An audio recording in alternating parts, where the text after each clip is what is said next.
Do you know that the Arab slave trade lasted for 1,300 years and moved more people than the transatlantic trade? Yet, unlike the Americas, there is almost no African diaspora in the Arab world today. The reason is one of the most chilling secrets in history: the systematic castration of male captives. It was a brutal procedure with a 90% death rate designed to erase an entire people.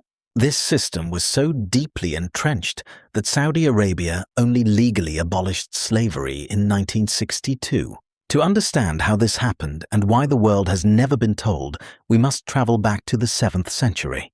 To understand the scale of this trade, you have to discard everything you thought you knew about the timeline of slavery.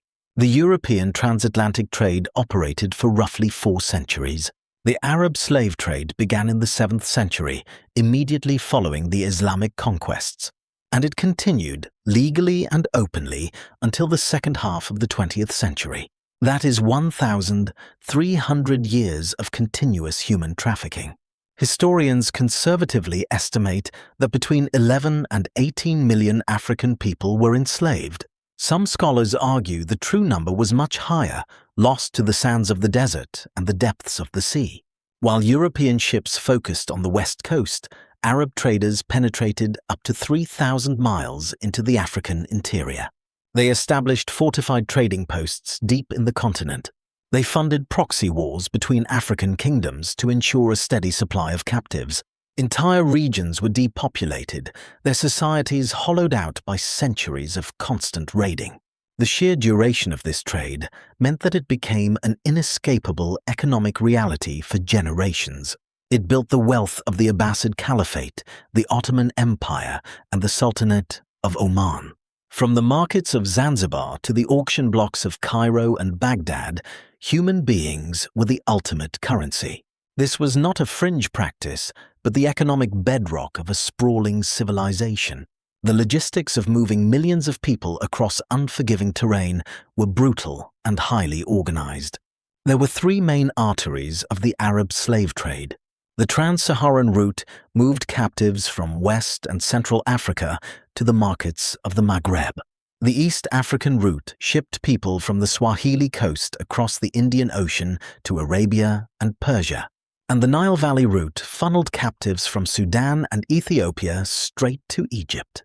Raiding parties, often heavily armed with early firearms, would encircle villages at dawn.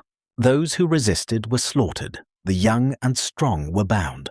The captives were chained together at the neck in long lines called coffles. A typical coffle might contain hundreds of people, stretching for miles across the landscape. The journey to the coast or across the desert could take months. Every step was driven by the whip and the threat of starvation. The Arab merchants calculated acceptable losses, knowing that a certain percentage would die before reaching the market. This callous mathematics turned the African landscape into a massive logistical supply chain. We must now return to the chilling question we asked at the beginning. Why is there no massive African diaspora in the Middle East? The primary answer is a practice of unimaginable cruelty: mass castration. While the transatlantic trade prized strong men for agricultural labor, the Arab trade sought a different kind of commodity. Male African captives were routinely castrated to serve as eunuchs in households, harems, and royal courts. The procedure was not performed in medical facilities, but crudely, in the desert or at border outposts. It was done without any anesthetic, using unsterilized blades. Historical estimates indicate that up to 90% of castrated boys died from the shock, blood loss, or subsequent infection. Let that number sink in. 9 out of 10 boys subjected to this mutilation perished. Because the mortality rate was so catastrophic, eunuchs were incredibly expensive and highly prized. Those who survived were sold at a massive premium in the markets of Istanbul and Mecca. Some eunuchs rose to positions of extraordinary power, managing the internal politics of empires. But their individual success cannot mask the broader demographic erasure. By systematically removing the ability of enslaved African men to reproduce, the Arab slave trade ensured that no distinct diaspora could take root. The enslaved population was constantly replenished through fresh raids rather than natural growth. It was a system designed to consume human beings entirely, leaving no genetic legacy behind. This calculated biological destruction is unparalleled in the history of slavery. For those driven north, the Sahara Desert became an unfathomable graveyard. Captives were forced to march up to 2,000 miles across one of the most hostile environments on Earth. Water was strictly rationed, reserved primarily for the merchants and their camels. The enslaved were fed bare subsistence rations, just enough to keep them walking. When individuals collapsed from dehydration or sheer exhaustion, they were not helped. They were simply unchained from the coffle and left to die in the sand. Sometimes merchants would kill those who slowed the pace to set an example for the rest. Historians conservatively estimate a 20% mortality rate on the Saharan crossing alone. Over 13 centuries, the bones of hundreds of thousands of captives bleached in the desert sun. The 14th century Moroccan explorer Ibn Battuta documented these routes with chilling detachment. He wrote of the thriving trade, noting the vast numbers of enslaved people moving north. The desert crossing was a filter. Only the absolute strongest survived to reach the markets of North Africa, and their arrival marked only the beginning of their subjugation. History is often told from the perspective of the conquerors, but the enslaved did not submit quietly. In the year 869 CE, southern Iraq erupted in one of the largest slave revolts in history. 500,000 enslaved East Africans, known as the Zanj, were subjected to horrific conditions. They were forced to drain the salt marshes of the Tigris-Euphrates Delta, working waist-deep in toxic mud. Driven to the breaking point, the Zanj rose up in open rebellion. They were led by Ali ibn Muhammad, a charismatic figure who claimed to champion their cause. The Zanj armies waged a guerrilla war of staggering effectiveness. They ambushed imperial troops, captured weapons, and built their own fortified capital, Al-Muqtara. For 14 years, they held the mighty Abbasid Caliphate completely at bay. They sacked major cities like Basra and marched to within striking distance of Baghdad itself. The rebellion was eventually crushed in 883 CE by overwhelming imperial force. But the war was so costly that it permanently crippled the Abbasid economy. The Zanj Rebellion proves that the enslaved fought back with terrifying resolve. If this history matters to you, take 5 seconds right now to like this video. Share it with someone who needs to hear this story. Most people have never been taught it. Leave a comment below. Did you know any of this before today? And subscribe to Unshackled History so you never miss the stories that don't make the textbooks. To comprehend how this system lasted for over a millennium, we must examine its ideological foundation. Islamic jurisprudence, known as fiqh, explicitly recognized slavery as a legitimate institution under Sharia law. While the Quran encouraged the manumission of slaves as a pious act, it did not ban the practice itself. The enslavement of non-Muslims taken during jihad, or holy war, was legally permitted and heavily regulated. This religious framework provided an impenetrable shield for Arab slave traders. They were not operating outside the bounds of their society. They were operating completely within its legal and moral codes. Because the practice was enshrined in religious texts, it proved incredibly resistant to abolitionist pressure. In the 19th century, when European nations finally abolished their own slave trades, they turned their attention to the Middle East. Britain passed the Abolition of the Slave Trade Act in 1807 and subsequently pressured Arab rulers to follow suit. The response from the Arab world was fierce and rooted in theology. Rulers and clerics argued that Christian nations had no right to ban what Islamic law had permitted.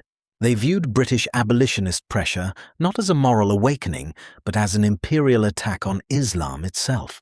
The Sultan of Morocco famously rejected British demands, stating that the traffic in slaves was a matter established by religious law. This theological defense meant that the Arab slave trade survived long into the modern era. The end of the Arab slave trade did not come swiftly or decisively. It was a slow, agonizing process forced largely by external geopolitical pressure.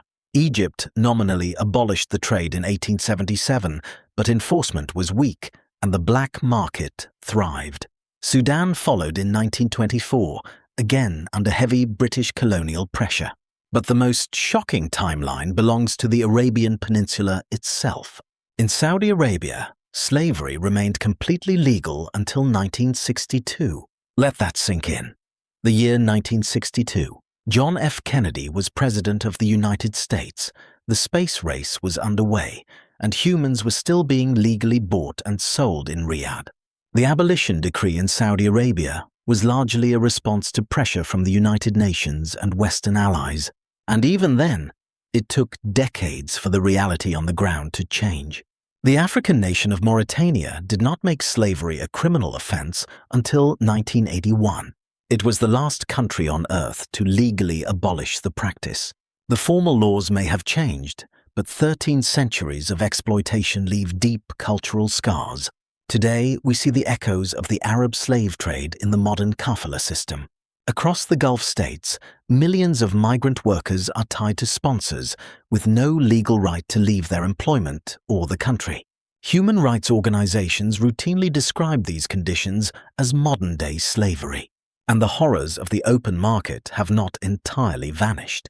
In 2017, CNN documented open-air slave auctions operating in Libya, where sub-Saharan African migrants were sold to the highest bidder. Modern estimates suggest there are still hundreds of thousands of people trapped in slavery across Arab-majority countries today. The chains are different, but the fundamental reality of human ownership persists. The Trans-Saharan and Indian Ocean slave trades are monumental chapters in human history. They lasted longer, claimed more lives, and employed more brutal methods of demographic control than the transatlantic trade. Yet they remain largely absent from Western curricula and mainstream historical discourse. Why is this immense suffering so rarely discussed? Perhaps it complicates simple narratives about oppressors and the oppressed. Perhaps the lack of a visible diaspora makes it easier to forget. But the millions of individuals who perished in the desert sands, on the high seas, and under the knife demand to be remembered. Their history is not a footnote, it is a central pillar of the global story of human exploitation. We owe it to the victims to look at this history unflinchingly, without ideological filters. The history of slavery is not a single story from a single place. It is a vast, global, centuries-long human tragedy, and most of it has never been properly told. If this video opened your eyes, please share it. These stories deserve to be heard. Like, subscribe, and leave your thoughts in the comments below. Click the next video on your screen to keep uncovering the history that was hidden from you.